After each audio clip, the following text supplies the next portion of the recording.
Next we have is the technologies in autonomous vehicles. As you know that the next era or the next generation cars are going to be driverless, like Tesla, the company of Elon Musk is coming up with this context of driverless cars or self-driven cars. These are basically the cars, we call them autonomous vehicles.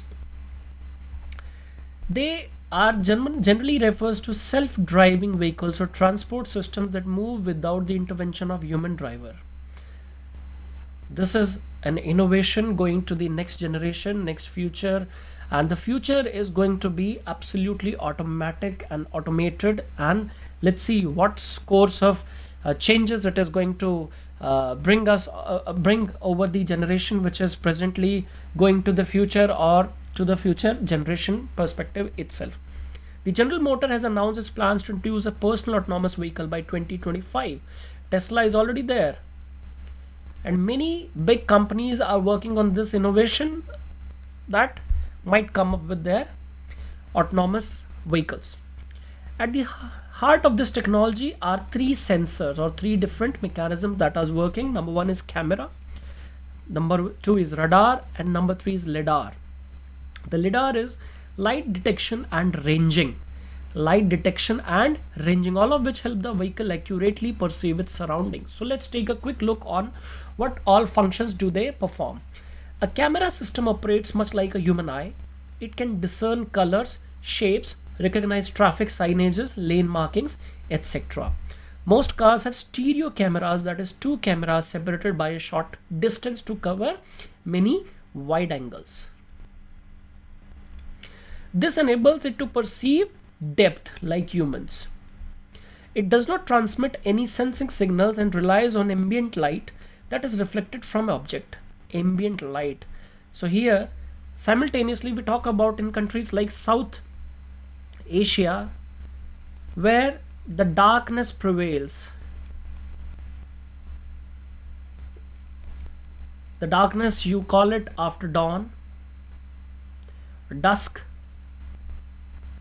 or twilight, that is evening, or the darkness created by the load sheddings, that means power outages on the streets or whatsoever.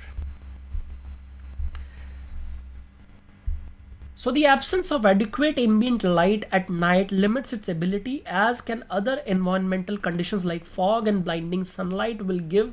And in countries like India where untimed fogs or the dense or lack of vision in the daylight because of smog, that will create a hurdle for the functional operation tendencies of these cars in the country. Next function is radar. A radar sensor transmits its own signals which bounce off targets and reflect back to the radar. It means that signals are going, and let's say an object is there, the signals will hit it and will come back to the sensors to determine the distance between the object and the sensors. And the nearer the object is coming, the sensors will come back that sooner. So it is basically working on the sonar technology. So it is known as sonar sensors, or basically the Doppler shift, we can call that. The total principle is Doppler effects or Doppler shift. Thus, unlike a camera, radar is not dependent on ambient light. Rather, it works on the sound transmission, sound waves transmissions. A radar transmits radio waves which can penetrate fog. Always remember, radar transmits radio waves. Highly important. The radar measures the time between the transmission of the signal and arrival of a reflected signal from a target to estimate the distance to the target. You can see this figure. Thus, a moving target induces a frequency shift in the signal, Doppler shift, which enables the radar to instantaneously and accurately measure target speed even if the target is moving. That means approaching to the sensors. That's how speed cameras work on the roads that actually gets you speed tickets. Speed cameras on road works on this principle. Thus, radars can accurately measure the range and velocity of targets, largely independent of environmental conditions like fog, rain, bright sunlight. However, unlike a camera, a radar cannot discern color nor recognizes the street signs because it is blind in nature. It has no eye. It has just sensors. A radar also has poor spatial resolution. Now, LiDAR. What is LiDAR? LiDAR is another sensor which is used in autonomous vehicles as it scans the environment with a laser beam. LiDAR combines the best features of both radar and camera. Like a radar, it generates its own transmit signal, thus does not depend on daylight, and can accurately determine distances by measuring the time difference between the transmitted and reflected signal. So LiDAR is basically a combination of both, and LiDAR does have its disadvantages. Number one, LiDAR signals cannot penetrate fog, discern color, or read traffic signs. The technology is also significantly costlier than radar or camera.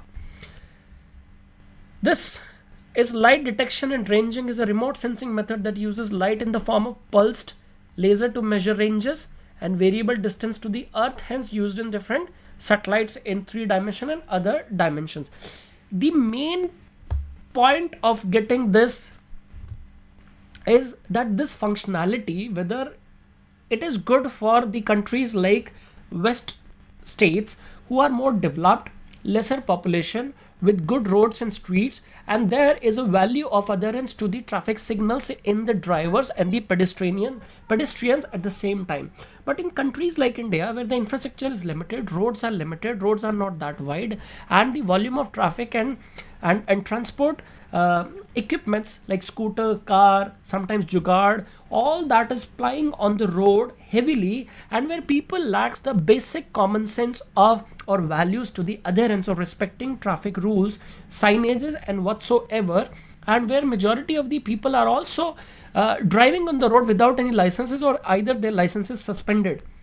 How this entire combination or this concept of automated or automatic vehicles will ply on Indian roads, let's say Pakistani roads, let's say Bangladeshi roads. How would it go? How would it work? Does the only combination of camera, radar and LiDAR going to work in India, or whether they would be requiring some more human touch, more understanding, more quick calculations of taking decisions that how that this particular automated vehicle should move so that it doesn't hit anyone, it doesn't create any disaster on the road, or it doesn't create any confusion on the road, right? So this is the basic idea of taking this topic and looking at the quick application of this LiDAR. It was first time for any railway project in India was used for Mumbai Ahmedabad high speed rail corridor, primarily because of high accuracy. And also in the railway system, this LiDAR function is being used in rails. So that's all about this automated vision working of radar, camera and LiDAR functionality, and how it could actually affect the plying and what are the future and scope of these kind of vehicles in the countries like India. Thank you so much.